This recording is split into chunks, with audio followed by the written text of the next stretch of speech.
hablar ahora de la praxis sindical, ni de los retos de la globalización, ni de la actualidad u objetividad de los instrumentos de lucha tradicionales. Todo esto creo que mi compañero lo va a hacer perfectamente con un conocimiento de causa mucho mayor que el mío. Lo que voy a intentar hacer es dar cuenta de la plasmación jurídica de una profunda ofensiva antisindical que ha llegado a su máxima expresión en el 2012. Y voy a dar cuenta de esta profunda ofensiva antisindical con un sencillo esquema en 3 actos. Una foto fija de dónde estamos, una foto fija de cuál es la realidad en estos momentos a nivel jurídico del sindicato, pero sencillamente el nivel jurídico lo voy a utilizar como plasmación de lo que es la voluntad del poder antisindical. Partiendo de esta foto fija, haré un retroceso a la propia genética del derecho del trabajo, tanto en el plano individual como colectivo, para ver cómo ha evolucionado y por qué hemos llegado hasta aquí, cuáles han sido las estrategias del poder y cuáles han sido la plasmación jurídica de esas estrategias para llegar hasta donde esta desastrosa foto fija nos ha dejado. Y por último voy a intentar aventurar el devenir posible, advirtiendo de antemano que mi total pesimismo acerca de hacia dónde vamos, y esperando que me deis alguna opción de aliento, porque realmente no la tengo. Desde el punto de vista teórico tengo que justificar la aproximación, tengo que justificar el aproximarme a la realidad sindical, el plano colectivo, tocando el plano individual. Y esto es evidente, pero tengo que decirlo. Realmente la ofensiva antisindical, desde el punto de vista jurídico, culmina en 2010 y en 2012, pero si echamos la vista atrás a lo que ha sido la evolución de los derechos laborales en el Estado español, desde 1984 vemos un ataque constante a los derechos individuales. El ataque a los derechos individuales provoca, entre otras muchas cosas, la atomización de la clase trabajadora, el individualismo profundo y, en muchos casos, la imposibilidad o por lo menos el desincentivo de sindicarse. Una manera de minar al sindicato es machacando a los miembros que lo componen, desincentivando el sentimiento de solidaridad. Y a ellos se han dirigido las reformas laborales desde 1984. Por ello creo imprescindible tratar los dos planos al mismo tiempo. Haremos nuestro análisis desde 1984 hasta la actualidad, primando el plano individual, y sobre todo desde 2010 hasta la actualidad, primando el plano colectivo. Bien, empezamos por tanto por la foto fija. Ha sido un tema recurrente en los últimos meses, como no podía ser de otra manera, la reforma laboral. No pretendo ahondar en sus contenidos más que para demostrar cuál es la situación actual y cómo esto ha sido una respuesta jurídica a una política orquestada antisindical. La reforma de 2012 bebe de la reforma de 2010, y ahora estableceré las diferencias, y es la juridificación de una política de anulación del conflicto. La anulación del conflicto entre capital y trabajo se ha producido anulando al sindicato. ¿Cómo? Anulando el poder normativo del sindicato. ¿Cómo? Destruyendo la negociación colectiva del sector. Y esto es una de las cuestiones que a bote pronto, cuando lees la reforma laboral, puede que no sea evidente, pero un análisis sencillo nos evidencia que si el sindicato tiene 2 brazos de fuerza, uno la negociación colectiva y otro la huelga, anulando la negociación colectiva en el nivel del sector, anulas cualquier posibilidad de incidencia del sindicato en la regulación de las relaciones laborales. Y esto, además de las profundas consecuencias desastrosas que tienen las relaciones individuales de trabajo, provoca, por supuesto, una pérdida de poder de interlocución del sindicato. La estrategia de la reforma, desde el punto de vista individual, la hemos dividido normalmente en 4 planos. La reforma lo que provoca de manera inmediata es la devaluación del salario, es el abaratamiento y facilitación del despido, la precarización del precario y la hipérbole del poder del empresario. Todo ello apoyado en este desempoderamiento sindical que os he comentado. Breve inciso de cómo se hace este desempoderamiento sindical. Bien, no sé si sois juristas algunos o conocéis la mecánica de la negociación colectiva. Un breve inciso solamente para el tema de la negociación colectiva del sector. Los convenios colectivos del sector son el brazo sindical más potente de la negociación. ¿Por qué? Porque permiten que en un nivel más allá de la empresa, que es el sector donde los sindicatos son potentes, mantener un tú a tú con el capital, con las patronales, con las asociaciones de empresarios. Este poder normativo en el sector se pierde totalmente en la empresa. Se pierde en la empresa porque los sindicatos de la empresa, en una estructura empresarial que tenemos en el Estado español, con un 99% de empresas de menos de 50 trabajadores, un 95% de empresas de menos de 10 trabajadores, donde no hay representación colectiva habitualmente, donde el sindicato de la empresa no tiene poder. ¿De dónde deriva el poder? Del sector. La reforma lo que hace es anular al sindicato del sector, ¿cómo? Permitiendo que sea el convenio de empresa el que prime sobre cualquier otra norma convencional, permitiendo el descuelgue desde la empresa sobre normas pactadas en el sector, y con el tema de la ultraactividad del convenio, que es cuando pasan 2 años de un convenio y no se ha podido negociar, el convenio decae y se pasa a regular por el Estatuto de los Trabajadores las relaciones individuales. Con esta reforma, por tanto, atacando de esta manera, se produce un desempoderamiento del sindicato sin precedentes en nuestra historia desde el 78. Esto no había ocurrido en ningún caso. Quizá en algunos puntos la relación individual de trabajo sí que había bajado a unos mínimos que se podían acercar a esta reforma para luego volver a subir, pero en el plano colectivo no. Si ponemos en conjunto lo sucedido en el plano individual y lo sucedido en el plano colectivo, vemos que esta reforma ha dado un paso más en el plano, sobre todo cuantitativo, que no tanto cualitativo, con respecto de la de 2010, que le sirve de cimiento. Analizando las reformas laborales, la doctrina, la teoría nos da 3 modelos, donde intentamos encajar cada una de las reformas laborales de las 52 que hemos vivido a lo largo de nuestra historia. Los 3 modelos es: una reforma laboral puede servir para un ajuste normativo, para perfeccionar una institución; una reforma laboral puede servir para modificar el equilibrio de poderes en la empresa; y una reforma laboral puede servir para un cambio de modelo. Un cambio de modelo, por ejemplo, el que se produjo en el 78 o el que se produjo en el 39. ¿Para qué ha servido esta reforma laboral? Bueno, la mayoría de reformas laborales se afirman a sí mismas como reformas técnicas, cosa que es absolutamente falso. Desde las 52 reformas que hemos vivido hasta la actualidad, la mayoría se afirman como técnicas y esto es falso.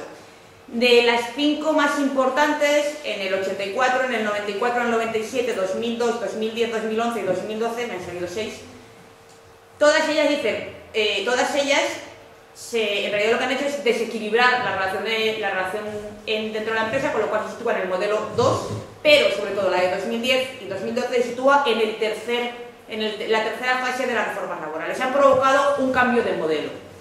Este cambio de modelo, ¿a dónde nos lleva?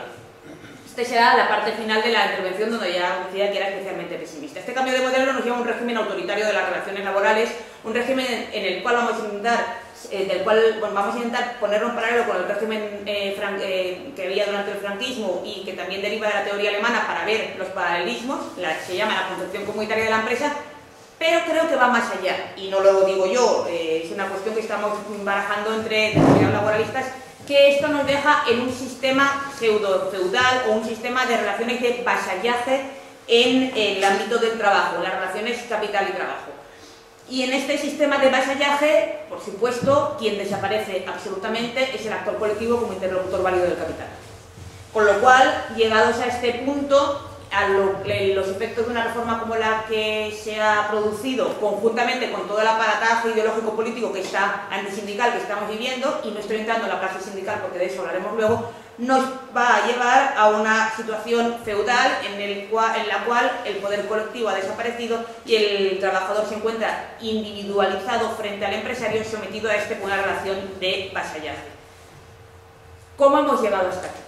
Esta es la foto fija, tan agradable como veis, y la cuestión es cómo hemos llegado hasta aquí. Cómo una cosa como el derecho del trabajo, que nació como funcional al sistema capitalista, porque por supuesto todo el rato estoy hablando de derecho capitalista del trabajo. Esto tenemos que tener muy claro. El derecho del trabajo del cual hablo es un derecho capitalista del trabajo. Bueno, ¿cómo ha evolucionado hasta aquí?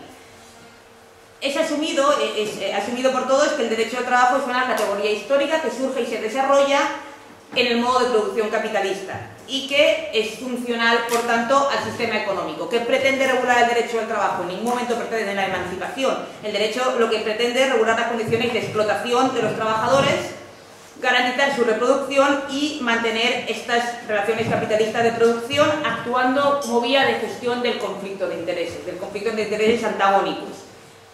Por tanto, la juridificación del fenómeno del trabajo asalariado de manera específica, diferenciándolo de otras realidades, parte de dos fenómenos ligados y que van a ser ligados y que van a actuar de manera paralela, moviéndose conjuntamente a lo largo de toda la historia, que es lo que podemos llamar la industria fabril y su evolución y el movimiento obrero, el conflicto que más tarde se plasmaría en movimiento obrero. Esto es, manteniendo a lo largo de toda la historia su funcionalidad al sistema capitalista, cuanto más presión ha habido del movimiento obrero, el derecho del trabajo se ha cargado de mayor contenido tuitivo y viceversa. No podemos hablar de derecho del trabajo sin pensar en cuál ha sido la presión que el movimiento obrero ha introducido en el sistema capitalista, en el modo de producción capitalista, su poder de interlocución frente al capital. Con lo cual, la ecuación es fácil: a mayor presión del movimiento obrero, mayor contenido intuitivo del derecho del trabajo y viceversa. Por tanto, cualquier mutación de un elemento ha provocado la mutación del otro. La evolución es clara. Durante la primera industrialización, el trabajo adquiere conciencia de sí mismo y se convierte en sujeto, se conforma el movimiento obrero y en principio se conforma como movimiento antisistémico, característica que pierde rápidamente y con dos reivindicaciones fundamentales: la jornada y el salario. Estas dos reivindicaciones fundamentales van a evolucionar, pero lo que tenemos que tener claro es que en un primer momento lo que permite la conformación del movimiento obrero es la fábrica y la concentración de trabajadores en un mismo lugar, lo que les permite compartir una serie de los problemas y por tanto reaccionar.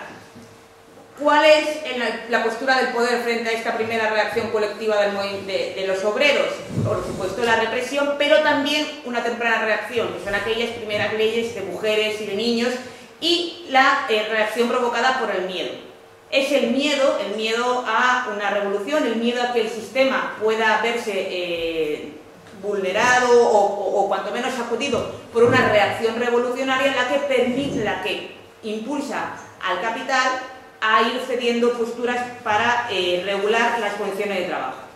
Y esto al principio es sorprendente, ¿no? Si nos paramos a pensar en la historia, en este momento histórico, es sorprendente como en un momento en el que imperaba el laissez-faire con todo el poder posible, ya hay cesiones, ya hay concesiones para los trabajadores, ya se embrida al capital en cierta manera, concediendo determinados derechos, sobre todo relativos a jornada y salario. Por supuesto, este primer intervencionismo estatal es de carácter conciliador y en un momento en que todavía se reprime, no se ha pasado ni siquiera la fase de tolerancia del movimiento obrero, el movimiento obrero es reprimido, pero a la vez desde el poder se dan determinadas concesiones a los trabajadores para intentar hacer como una especie de válvula de escape de la olla express a efectos de frenar cualquier movimiento revolucionario. Una cosa importante que ya desde este primer momento el capital entiende y que poco a poco ha perdido importancia es que son los propios empresarios, ya en este momento, los que apuntan a la necesidad de una serie de regulaciones colectivas en el ámbito de sector.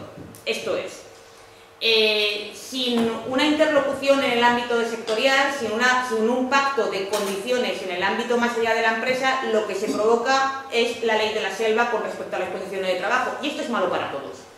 Esto es malo para los propios empresarios que tienden a competir entre sí en función de coste de trabajo. Si rebajamos al máximo las condiciones de vida de los trabajadores, por supuesto estamos acrecentando las posibilidades revolucionarias. Y esto es una cuestión que se entiende desde el principio y las primeras normas tendentes a equiparar las condiciones laborales que tenían que respetar los empresarios son muy tempranas. Entonces el derecho del trabajo nace con dos funciones: gestionar el conflicto y mantener las condiciones de reproducción de la clase trabajadora. Y estas dos funciones van a ir evolucionando a lo largo de su historia, pero van a estar siempre presentes hasta ahora. Siempre han estado presentes hasta ahora.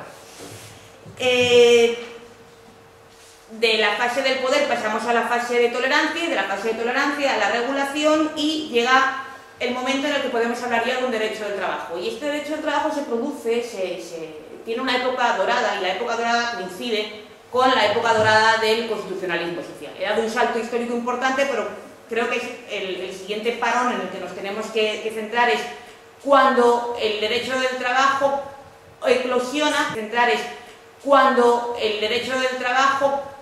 eclosiona, cuando hay una perfección, un aumento del poder tuitivo del derecho del trabajo, una mejora al máximo de las condiciones laborales. ¿Qué pasa con el movimiento obrero y qué pasa con la respuesta del Estado y del derecho? Durante la época dorada, los dorados años 30 del constitucionalismo social de posguerra, el movimiento obrero también tiene una época dorada, una época de maximización de su poder, y el derecho al trabajo también tiene un momento en el que su carácter tuitivo está elevado al máximo. Se alcanza, por tanto, la construcción de una rama jurídica autónoma destinada a mejorar las condiciones de vida de los trabajadores, por supuesto siempre de manera funcional al sistema, y en España esto sucede con la Segunda República, la Ley de Contrato del 31, ya hay una plasmación de este derecho del trabajo, muy temprana, pero ya la hay.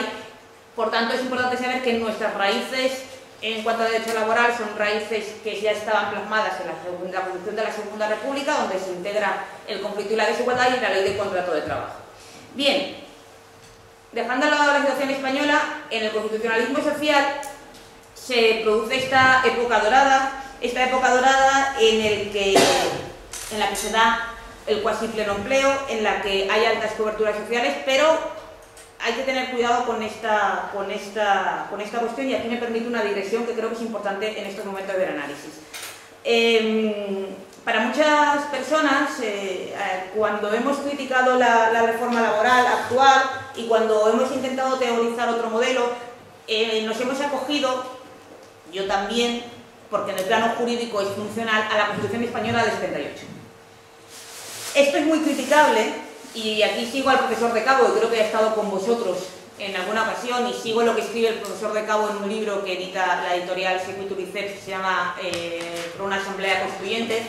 En el capítulo del profesor de Cabo hace un análisis que creo que es muy acertado de los peligros de considerar el constitucionalismo social o nuestra propia Constitución como una meta deseable a la que deberíamos aspirar en cuestiones sociales, evidentemente también laborales. Ciertamente, la situación era mejor que la de ahora. Ciertamente ha habido una debacle generalizada en cuanto al nivel de disfrute y el nivel de juridificación de derechos, pero no puede ser una meta, porque si lo consideramos como meta bloqueamos nuestro análisis. En ningún momento en el constitucionalismo social se pierde el derecho, ni los derechos en general, ni el ordenamiento laboral, su función de servir como garante del modo de producción capitalista. Y no pierde, por tanto, su carácter injusto y su carácter explotador. El derecho al trabajo nunca ha sido un derecho subversivo, y en ese momento tampoco. Sí que era posible, en las condiciones de pleno empleo, aspirar a una serie de derechos colectivos, en tanto en cuanto durante el constitucionalismo social se liga lo que es el reconocimiento de derechos al empleo y al trabajo. Cuando falla el pleno empleo, como los derechos están reconocidos, incluso los derechos de ciudadanía, al empleo y al trabajo, la ciudadanía pierde esos derechos. Pero además, en este constitucionalismo social hay errores graves con respecto a la capacidad de los actores colectivos. Y durante este constitucionalismo social, los actores colectivos entran en una dinámica de colaboración, es decir, los sindicatos entran en una dinámica de colaboración y cooptación y se convierten en agentes del poder. En este juego, en este íntimo pacto que se produce entre capital y trabajo en el constitucionalismo social, los actores sociales entran en una dinámica que les ha llevado hasta donde estamos ahora.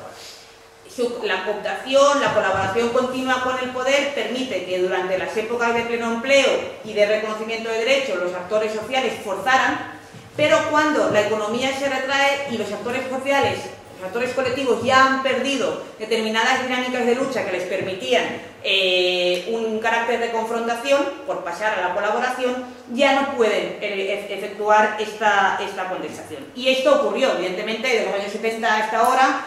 El capital ya no puede asumir una bajada de la tasa de ganancia, que le supondría seguir manteniendo las prestaciones que mantenía por el pleno empleo. Cuando hay esa bajada de ganancia, tiene que haber una reacción contra lo que le produce la bajada de ganancia, que es los derechos sociales y el Estado social. Entonces hay un ataque, y esto es la evidencia, desde los años 70 hasta ahora, hay un ataque ideológico, político y jurídico contra el Estado social, contra los actores sociales y, por supuesto, contra el derecho del trabajo.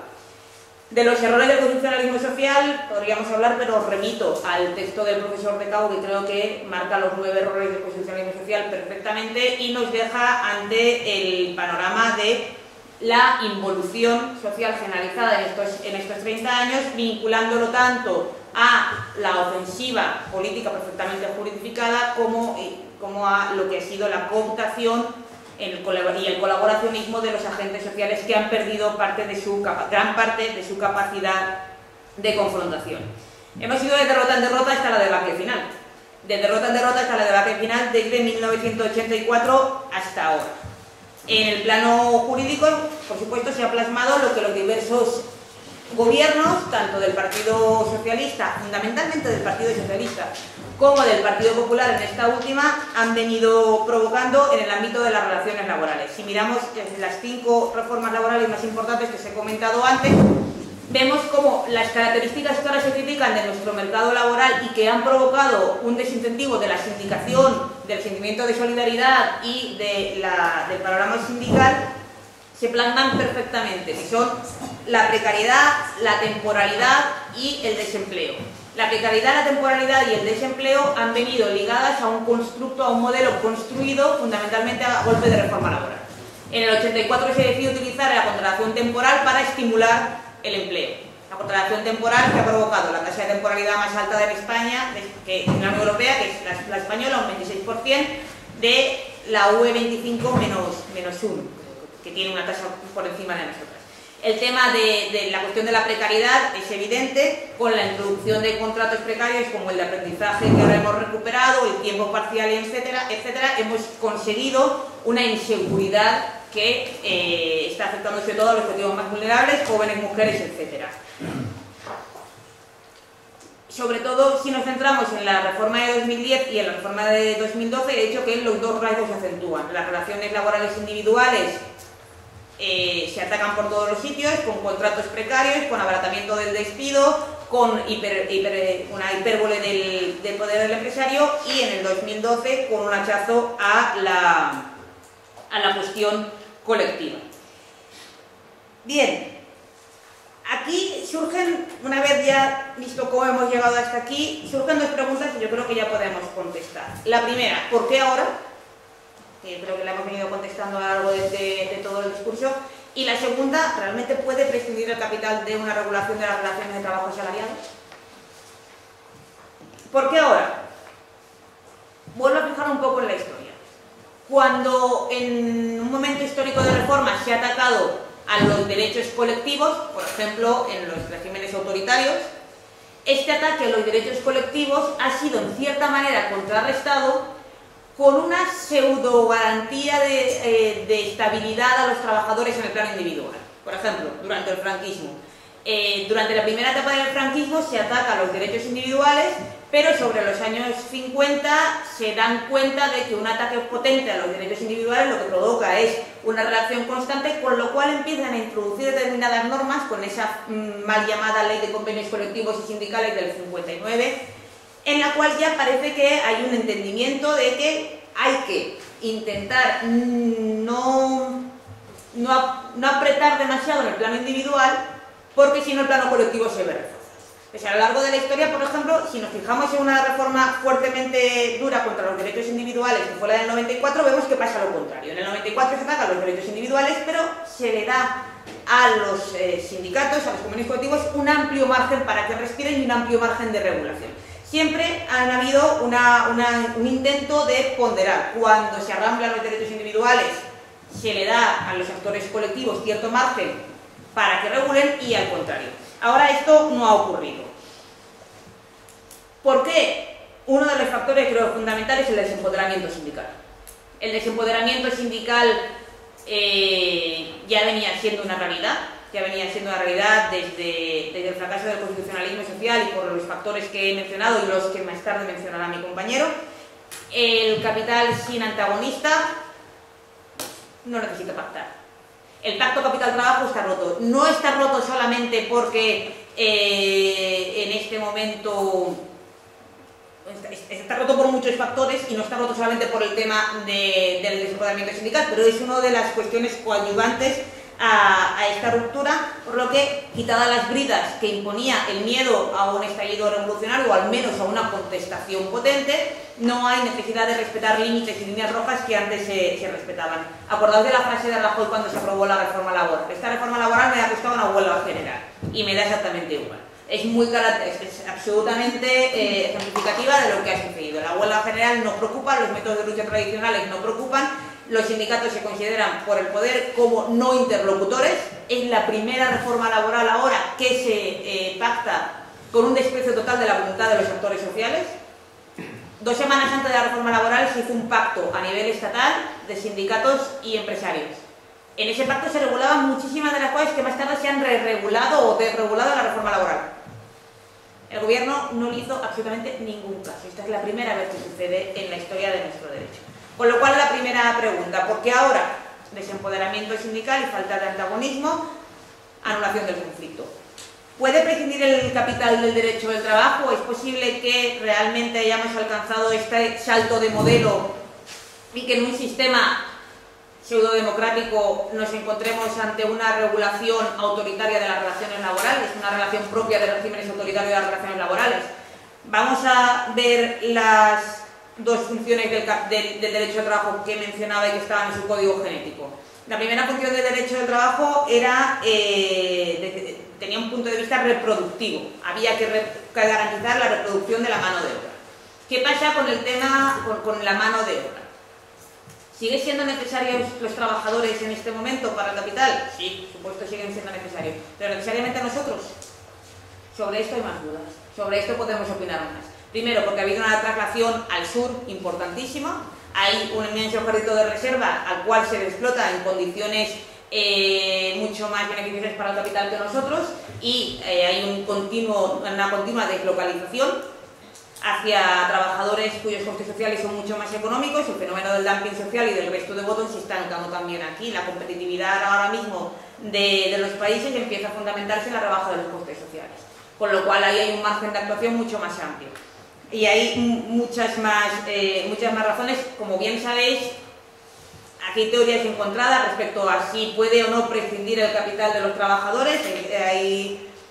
Respecto, por ejemplo, al tema de la financiarización de la economía. En un momento de financiarización de la economía y de caída de la industria, cada vez la mano de obra es menos necesaria. Pero ¿hasta cuánto puede durar esto? ¿Va a ser necesaria de nuevo la mano de obra? ¿El capital nos va a ofrecer un nuevo pacto? ¿Vamos a tener que volver a entrar en una regulación conjunta? En estos momentos, con la foto fija actual y reduciendo el análisis, cuanto menos podemos afirmar que en términos cuantitativos la mano de obra es menos necesaria que lo era antes y es más sustituible. Por otro lado, la segunda función, la gestión del conflicto. De esto ya está todo dicho. La gestión del conflicto entre capital y trabajo era una función del derecho que regulaba la relación laboral asalariada, y en ausencia de conflicto o en un declive del poder de uno de los actores del conflicto duro, pues el derecho al trabajo pierde su razón de ser. Es un círculo vicioso. Las normas laborales nacen ligadas a mantener el sistema, la voluntad de contrarrestar el poder sindical y como negociación frente al mismo. Debilitadas las relaciones colectivas, se aprovecha el rebufo de la excusa de crisis económica para debilitar las individuales, que a la vez debilitan las colectivas, que al final nos colocan en la situación en la que estamos, que es la debacle final. El derecho capitalista del trabajo ya no es derecho capitalista del trabajo, se desliga de uno de sus 2 componentes y se liga a una gestión de las necesidades de una de las partes, que es la parte económica o la parte de la empresa. Y ahora nos encontramos ante, por ejemplo, todos son datos, pero o sea, son datos estéticos, pero dicen mucho el tema de que el Ministerio de Trabajo por primera vez haya perdido su nombre y se llame Ministerio de Empleo por primera vez desde que se creó, y para empezar a llamarse Ministerio de Empleo para abandonar la palabra trabajo como rémora histórica de la cual ya parece que no quieren acordarse. Los futuros posibles, y aquí vaya la carga de pesimismo. Bueno, el retroceso, yo diría que es un retroceso de 2 etapas hacia atrás, y es la vuelta al arrendamiento del hombre como cosa, del hombre a la mujer como cosa. La relación de trabajo regula el la producción de una mercancía. Para ello regula el tiempo que una persona, regula, pero está evolucionando otra cosa, el tiempo que una persona invierte en producir una mercancía bajo las órdenes de otro, mercancía o servicio. Si seguimos en esta deriva, realmente a lo que vamos es a un arrendamiento del propio hombre como cosa. La mercancía pierde importancia. Fijaos en una cuestión técnica, que también es una imagen de lo que se pretende. El contrato a tiempo parcial. El contrato a tiempo parcial actual era un contrato utilizado por las mujeres mayoritariamente para gestionar su vida con la conciliación familiar.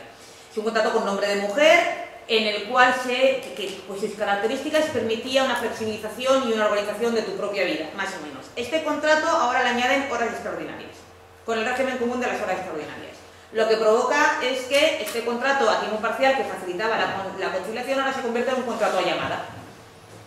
¿Cuándo vas a trabajar? Cuando el empresario quiera.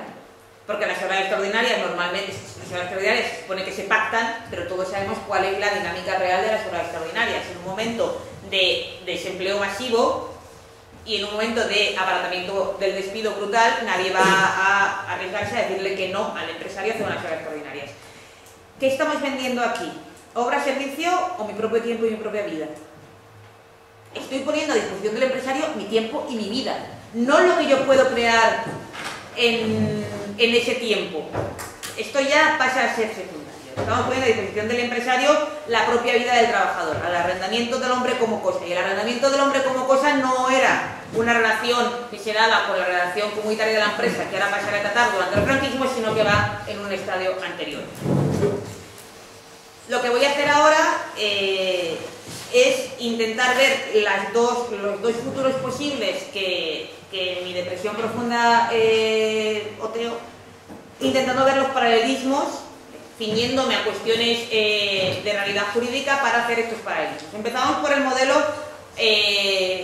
franquista de relación de trabajo o, en plano teórico, lo que se llamó la concepción comunitaria de la empresa.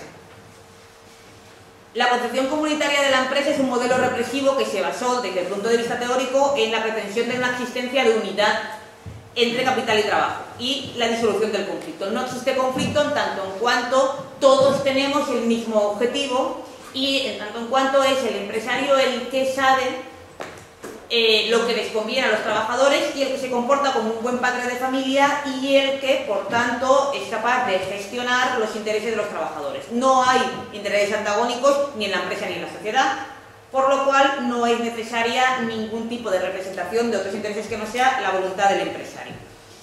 Como ya he dicho, durante una primera parte del franquismo se aniquilaron muchísimos derechos individuales que luego se fueron recuperando. Pero en ningún caso, y aunque hay desde algunos puntos de vista teóricos se dice que, como en el 58 se aprobó esta ley de convenios colectivos, ya había introducción de algún tipo de capacidad de los actores colectivos, esto no es cierto. En ningún caso durante el franquismo se reconoce el antagonismo y se reconoce la capacidad colectiva de los trabajadores. ¿Hay paralelismos con respecto a esta situación? Sí. ¿Vamos a una anulación del conflicto como se provocó en el franquismo? Sí, pero nos falla la segunda. Durante al menos esta última etapa, a partir del 59, sí que se fueron reconociendo cuestiones como la estabilidad en el empleo, cuestiones como la jornada estable y la jornada regular, cuestiones como la estabilidad en las funciones del trabajador. Es decir, durante el franquismo no había relaciones colectivas y en las individuales se mantenía una estabilidad que permitía que en el plano vital el trabajador o la trabajadora en su casa mantuviera una estabilidad que ahora se rompe, que ahora no existe. Por eso creo que igual el modelo al que nos acercamos es otro. Es un modelo que precisamente sirvió de inspiración a los alemanes para teorizar la concepción comunitaria de la empresa. A Otto von Guericke, que escribía sobre el año 39, si no me falla la memoria, acerca de este contrato de servicio fiel o servidumbre medieval. Bien, el contrato de servicio fiel es una institución alemana que pertenece al derecho de las personas y no al derecho de los contratos. La concertación del contrato simbólicamente era muy llamativa. El siervo cerraba las manos y se las ataba con una cuerda, él el señor, para no se protege el empresario, le cogía las manos y cerraban así su acuerdo.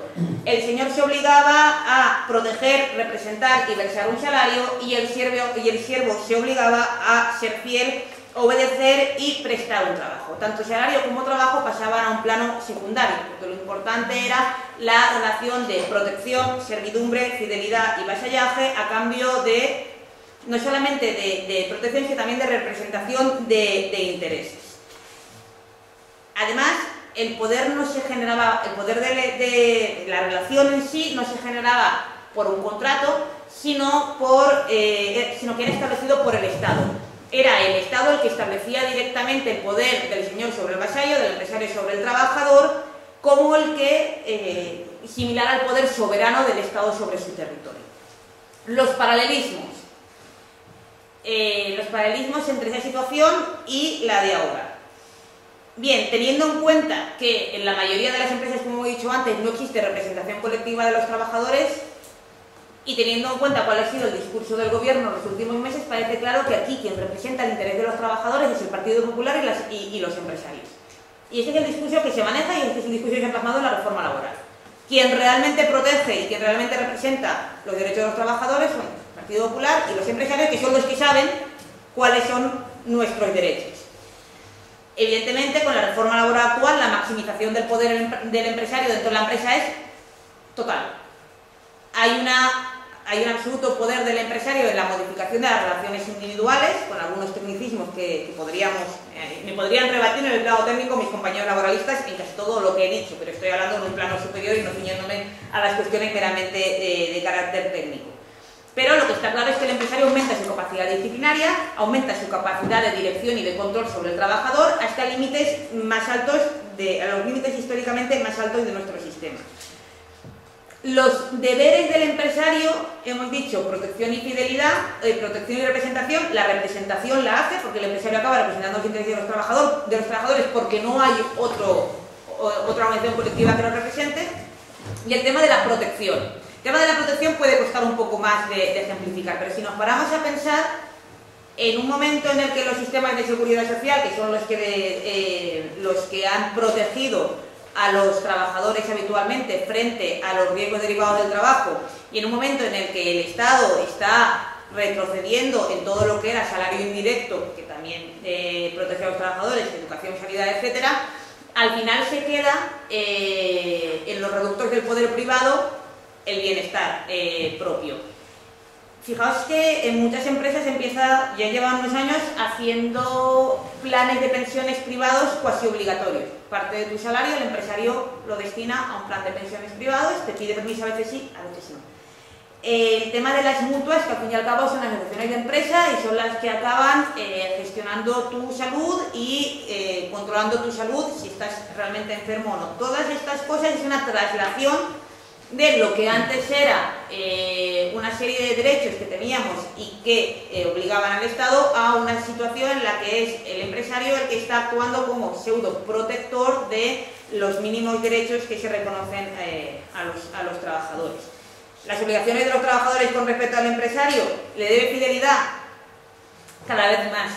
El tema de la fidelidad y de la buena fe es una cuestión que jurisprudencialmente se ha tocado mucho durante el franquismo. El Tribunal Supremo, y sigue haciéndolo después de 78, el Tribunal Supremo afirmaba que el trabajador debía lealtad al empresario, hasta que llegó el Tribunal Constitucional y le dijo no es lealtad, es buena fe y es recíproca. Pero con la actual normativa laboral parece claro que ya estamos pasando de nuevo a la cuestión de la lealtad. Fijaos, un ejemplo, el tema del absentismo. Se presume que el trabajador se ausenta por mala fe. Porque si no se presume que el trabajador se ausenta por mala fe, estamos afirmando que el trabajador enfermo debe trabajar, lo cual es contrario al derecho a la salud. Supongo que habréis oído, porque el sistema ha estado recurrentemente en prensa, y con la reforma laboral lo que se hace es penalizar al trabajador, que si estás enfermo más de un 20% de jornadas en un mes, puede ser despedido, con justa causa. Una de dos, o estamos suponiendo que los trabajadores se enferman porque quieren y por esto van a ser despedidos, o estamos suponiendo que deben trabajar estando enfermos. Entonces, Lo que se le exige al trabajador es un deber de lealtad también maximizado. Aunque te encuentres medianamente mal, tienes que ir a trabajar porque es tu lealtad con el empresario. Lo contrario sería desleal.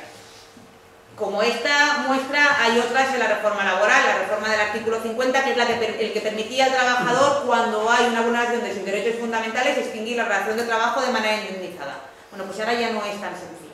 Ahora, si la modificación ha estado bien hecha, si la modificación de condiciones de trabajo ha estado bien hecha, no se puede actuar al 50. Tampoco voy a enrollarme en tecnicismos. Lo que quiere decir es que sí que hay un paralelismo claro, desde el punto de vista teórico, en la voluntad de esta reforma laboral y en el punto donde se sitúa esta reforma laboral con esta relación de servicio fiel o de vasallaje, lo cual nos sitúa en que, por supuesto, esta relación de servicio fiel y vasallaje se basa en la ausencia de conflicto y la ausencia de intereses antagónicos. Y en este punto estamos. Y este es el objetivo hacia el cual nos dirigimos. ¿Puede parecer catastrofista? Evidentemente sí. Pero creo que en este momento de falta de respuesta ante la contestación que promueven los sindicatos, es necesario buscar otras alternativas de contestación a las agresiones del capital.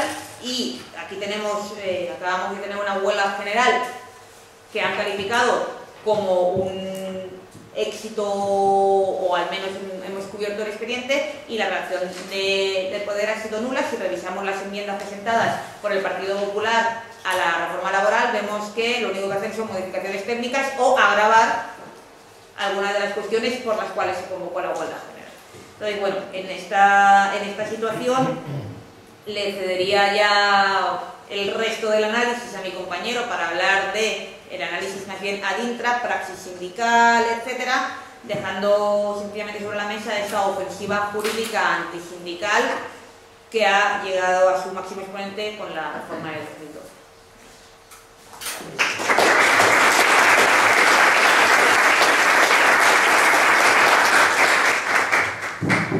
Si os parece, ahora hacemos una primera ronda, ¿no? De debate, sí. De debate, tal como os comentaba al principio. Debate de preguntas de lo que sea. Sí, quería comentar. Primero, felicitándote por tu pesimismo, porque nada es más práctico que un realismo, que afrontar la realidad, que afrontar la situación, la trayectoria histórica. Encerrarse en papeles, en derechos y en leyes, ignorando la realidad, podría ser un peligro. Sin embargo, tu reto de reconfigurar la realidad a partir del derecho, basándonos en una historia del derecho y tal, me parece legítimo y encomiable. ¿Y cómo ofrecer alternativas a ese recuperar el derecho propio de otras épocas, de las condiciones que tú has mencionado? Hay unas condiciones objetivas y unas condiciones subjetivas que han cambiado radicalmente. Luego no podemos seguir pensando en huelgas generales como arma de destrucción masiva, porque es que no sirve posiblemente para casi nada. ¿Por qué? Pues porque, tú lo has dicho, en España el 99% de los trabajadores están, lo digo yo ahora, 3 millones son funcionarios, 3 millones son monoempresas de un solo empleado, 5 millones en paro. De los 18 millones, bueno, 17 millones, no contamos lo del paro, ¿cuántos hay en régimen del siglo XIX y XX? En una condición objetiva como estaban en el siglo XIX y primera mitad del XX. Que lleguemos los españoles tardes a la historia no es problema de la historia sigue y las condiciones objetivas de trabajo han cambiado fundamentalmente. Hay ese individualismo que has dicho, hay esa microempresa. ¿Por qué en Alemania es relativamente diferente? ¿Por qué después de la Segunda Guerra Mundial, asustados eso sí por el señor Stalin y diciendo, jo, que tenemos ahí el telón de acero al lado, ¿por qué se sientan los trabajadores y los empresarios alemanes a negociar? ¿Y por qué llegan a la cogestión? ¿En qué? Y esto es una invitación al colega siguiente, que ya que duda cabe que yo me callo y os escucho con mucho interés. Pero como he estado en relaciones laborales en una gran organización, Ayuntamiento de Madrid, entonces éramos 18.000 trabajadores, ahora son 30.000. Pero sí he visto muchas cosas y